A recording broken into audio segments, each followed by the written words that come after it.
Bonjour à vous tous, les poussières d'étoiles. Eh bien, voilà, je prends un petit moment, un petit instant pour vous parler du confinement qui pour moi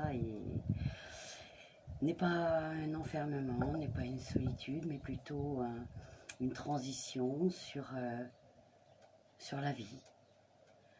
Voilà, ce temps qui nous est offert, puisqu'il nous est bien offert. Pour moi, en tout cas, c'est comme ça que je vois les choses et je ne vous chercherai pas à vous convaincre, car chacun voit sa vie à sa façon et voilà, vous avez le droit de ne pas apprécier ce qui se passe, évidemment.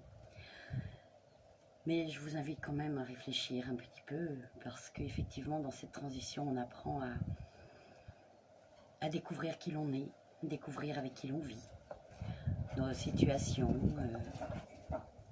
Et puis, c'est aussi une opportunité pour faire toutes les choses que l'on n'a pas eu le temps de faire. Alors, voilà, vous pourrez peut-être entendre des bruits extérieurs. Hein. Voilà, le confinement, eh bien, les gens sont chez eux. Nous sommes dimanche, bien sûr, aussi. Et effectivement, eh bien, il y a des chiens qui aboient, il y a des gens qui peuvent couper un peu de bois, et peut-être des véhicules qui passent. Eh bien, tout ça fait partie de la vie, n'est-ce pas? Alors, on intègre tous ces bruits et on les accueille tels qu'ils sont. Voilà. Je vais vous parler de la transition, de ce changement. Pour moi, dans mon fond intérieur et dans ce que je ressens le plus. J'ai eu beaucoup d'appels, énormément d'appels de gens inquiets, vraiment inquiets. Plus qu'une inquiétude, une peur profonde, une angoisse. Et on peut le comprendre puisque c'est un changement et puisqu'on n'est pas habitué à cela. On est dans ce rythme effréné complètement. Hein, on court partout. On n'a pas le temps de s'occuper de nos enfants. On court chez la nounou, on court à droite, on court à gauche, les courses, faire à manger, les devoirs. Finalement, on s'aperçoit qu'on ne profite pas de nos enfants. On n'en profite pas. Une petite heure le soir, une heure et demie, il faut aller au lit pour se reposer. On ne partage plus rien en tant qu'humain. On court comme si la vie était un devoir, une survie, mais pas la vie. La vie elle-même est douce, agréable. Quand on sait savourer chaque instant, chaque chose qui nous entoure, qu'elle soit humaine, matérielle.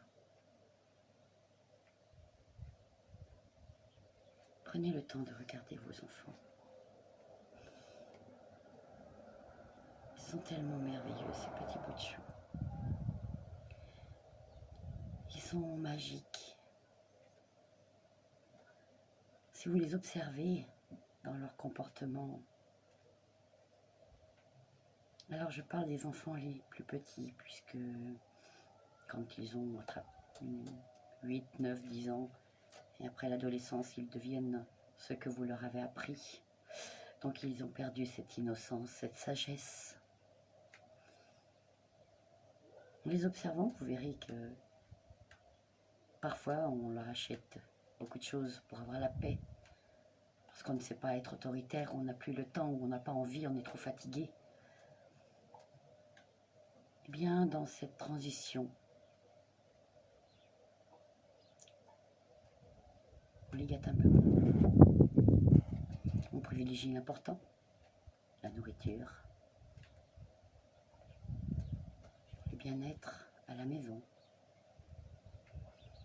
Et oui, vous n'êtes pas habitué à tout ce bruit, à être dérangé par les enfants. Vous avez envie d'être en paix. Et c'est normal, vous avez toujours fait cela. Mais là, quand votre enfant vous demande à jouer, quand votre enfant veut un câlin, vous avez tout le temps pour lui donner. Mais encore plus important, face à vos enfants, observez-les, apprenez d'eux. Leur innocence, leur sagesse, leur façon de jouer. Vous pouvez leur acheter tout ce que vous voulez. Vous avez pu remarquer que bien souvent, ils jouent avec les boîtes. avec une boîte de conserve, avec n'importe quoi, mais qui n'est pas réellement un jouet. Mais dans leur imaginaire, ils créent.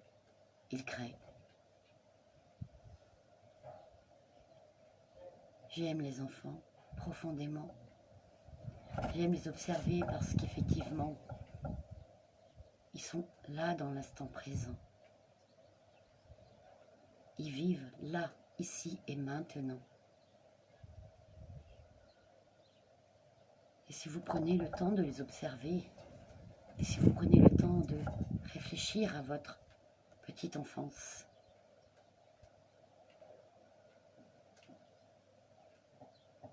rappelez-vous ce qui vous animait, ce que vous souhaitiez, vos rêves. Souvent pour les petites filles, c'est être coiffeuse, être dans la mode, être belle. Pour beaucoup, sur les petites filles, c'est être des petites fées, être magicienne. Reconnectez-vous à votre enfant intérieur, que ce soit la petite fille ou le petit garçon. Prenez le temps, rappelez-vous, même si vous aviez des parents autoritaires ou que vous n'avez pas eu tout ce que vous auriez aimé avoir, parce que le copain à l'école, il a dit qu'il avait ça. Vous saviez vous satisfaire.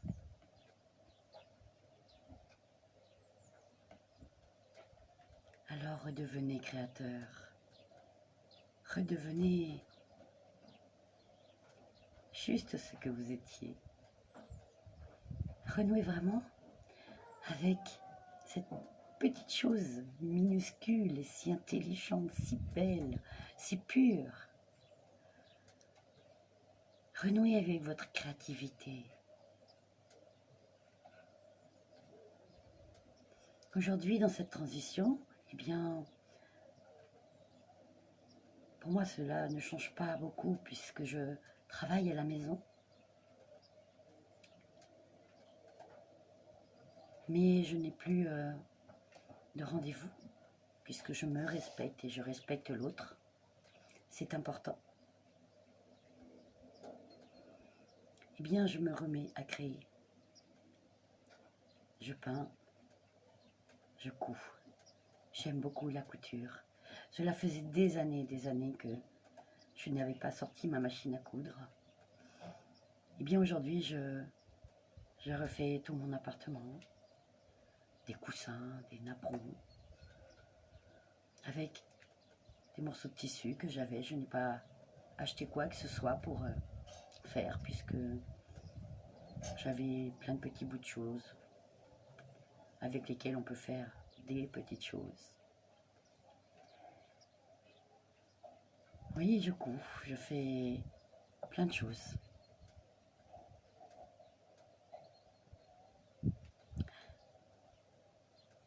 Ma création est là et j'ai le temps pour cela. Je suis tellement heureuse de renouer avec cette créativité qui a toujours été là en moi. Depuis toute petite, cette petite fille rêvait de coudre, rêvait de faire des robes. Et toute petite, je montais dans le grenier chez ma maman et je fouinais dans les malles de mes grand-mères, grand-tantes.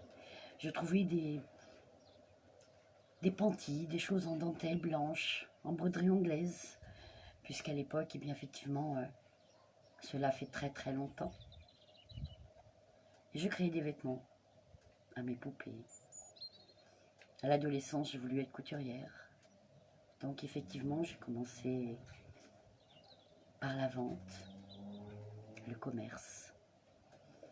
Et j'ai eu la grande chance que ce soit dans un magasin de prêt-à-porter où j'ai appris à faire des retouches. J'ai appris à faire plein de choses et je remercie ma collègue Paulette qui m'a beaucoup appris. Ensuite, eh bien, j'ai eu mon diplôme et je me suis mise à faire de la couture pour moi-même. Je faisais tous mes vêtements. Quand j'ai eu mes enfants, eh bien, je leur ai fait aussi leurs vêtements. Oui. Et ensuite, je travaillais à l'usine parce que j'aime la couture, mais j'aime aussi le bois. J'ai fabriqué des meubles, j'ai fabriqué plein de petites choses. Mais je travaillais à l'usine et moi aussi j'ai couru. Moi aussi, souvent fatiguée. Car l'usine, c'était une tonnellerie. Mais j'ai aimé cela. L'odeur du bois qui chauffe, le cintrage des douelles. Et voir ces barriques finies, c'était magnifique. Le bois est vivant. J'ai toujours aimé le bois aussi. La sculpture. Alors ici et maintenant, dans l'instant présent, dans cette transition, si vous avez ouvert votre âme d'enfant, vous pouvez vous reconnecter à vos rêves, ces rêves de créer, ces rêves de faire tout ce que vous avez envie. Et aujourd'hui, vous n'avez pas d'interdit. Aujourd'hui, on ne peut pas vous dire « Oh, c'est bon, tu vas mettre du bazar partout, tu vas faire ci, tu vas faire là. » Non, aujourd'hui, même s'il y a aussi, vous êtes adulte, vous pouvez vous en servir. Vous savez être prudent. Alors pour ceux qui aiment la soudure, eh bien, faites de la soudure, de la sculpture métal, pourquoi pas. Peut-être vous créez des petits meubles en métal et en bois, c'est très joli. Pour ceux qui ont de l'espace, bien sûr, je parle de ceux qui ont un espace pour bricoler. Beaucoup en ville n'ont pas cette possibilité, donc c'est moins évident pour eux. Je comprends. Alors renouez avec votre petit enfant intérieur et quand vous regardez vos enfants, vous pouvez comprendre aussi ce que vous leur avez transmis dans le formatage éducatif. Pour ceux qui sont un peu plus grands, 10, 11 ans, 12, 15 ans, l'adolescence, c'est vraiment le résultat de votre éducation que vous observez chez vos enfants. Il faut savoir une chose, c'est que plus on donne aux enfants, je parle du matériel, et plus vous aurez des enfants égoïstes, capricieux. Et c'est là où vous pouvez tout simplement vous rendre compte que le matériel, le mental, n'est pas utile et finalement n'apporte pas le bonheur.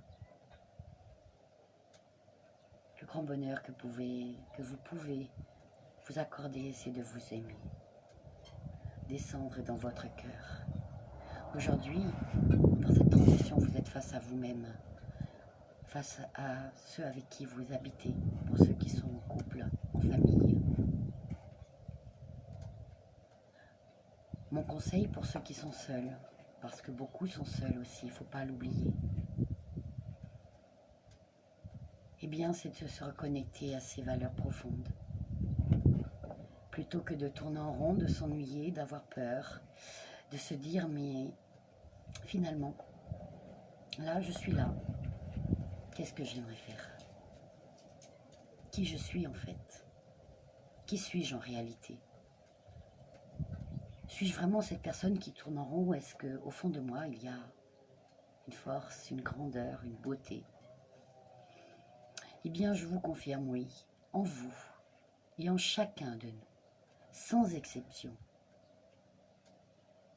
il y a toujours cette petite lumière scintillante. Tant que l'on reste connecté au mental, on ne l'a pas. On ne la sent pas. On se perd, on se fait peur, on s'angoisse. On s'attache à des choses et on est détaché de l'être, de ce que l'on est. Alors reconnectez-vous à votre cœur, seul dans la grande beauté du cœur. Vous serez heureux. Quand vous faites une demande à l'univers, beaucoup me disent « Mais on prie, on fait ci, on fait là ». Si vous demandez avec votre tête, parce que vous voulez cela, vous voulez vous en sortir, vous voulez ne pas tomber malade, vous voulez que ça se termine pour repartir dans votre vie frénétique de course. Vos prières, elles ne seront pas réalisées. Si vous croyez en votre demande et en votre cœur, parce que vous êtes juste avec vous-même et avec tout ce qui vous entoure, eh bien, sachez que vos vœux peuvent se réaliser. Oui, il faut être en accord avec soi, corps, esprit, âme, y croire de toutes vos forces, mais avec amour, plus avec colère, plus avec vos émotions. Ne demandez pas d'aide à chaque fois que vous allez mal. Tous les jours, vous avez besoin de vous réveiller, de vous révéler, de vous éveiller, de vous élever spirituellement. Nous sommes des êtres spirituels venus expérimenter la vie humaine par l'incarnation, à la source de toute vie. Nous sommes tous identiques. Je ne suis pas plus que vous et je ne suis pas moins que vous. Je suis humaine. Mes valeurs, ce que je peux faire aujourd'hui, la canalisation, l'accompagnement humain, tout le monde peut le faire. Je ne suis pas différente. J'ai juste pris le temps de comprendre. J'ai appris à ressentir, à écouter, à prendre le temps.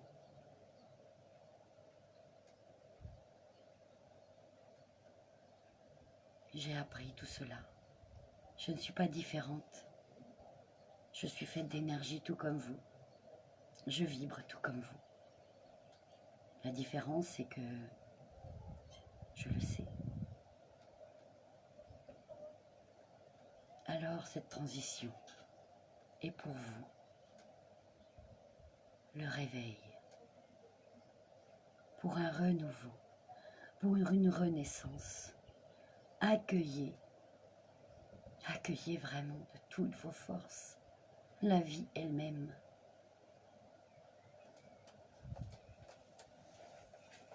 Vous pouvez et vous en avez le droit. Posez-vous la question et dites souvent, quoi d'autre est possible? Quoi d'autre est possible? Une question ouverte à l'univers. Quoi d'autre est possible? Et laissez faire l'univers. Laissez faire vos guides dans ce qu'ils peuvent vous apporter. Ils vous apporteront toujours ce qui est juste et bon pour vous au bon moment. Ça n'est jamais comme vous le souhaitez. Ça n'est jamais quand vous le souhaitez. Parce que tout est juste et à sa place.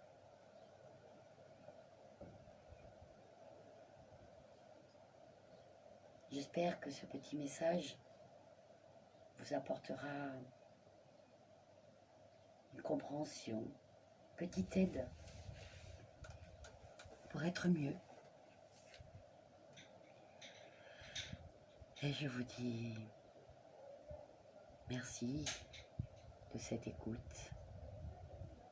À bientôt, portez-vous bien. Si vous avez besoin d'un conseil, de questions, de soins, de réconfort, eh bien vous pouvez faire comme toutes ces personnes qui m'appellent. Voilà, vous trouverez mes correspondances sur ma page Hélène D. Retour à la source sur Facebook.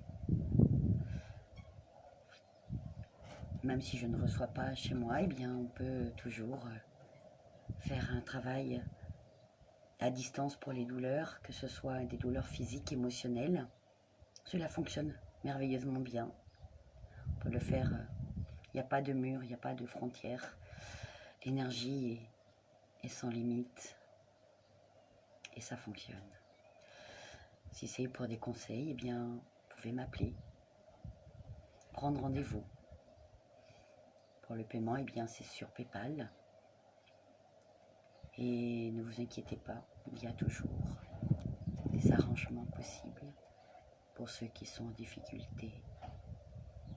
Parce que je connais, parce que je sais, parce que j'ai vécu, parce que j'ai grandi, parce que j'ai compris. Alors je vous souhaite le meilleur. Prenez soin de vous. Ouvrez vos cœurs. Dorlotez-vous. Oui. Je vous aime. Bienvenue dans ce renouveau, dans ce changement, dans la renaissance. Merci à vous. Merci, merci. Merci l'univers. Merci notre chère Terre de nous permettre tout ce qui est là. Merci.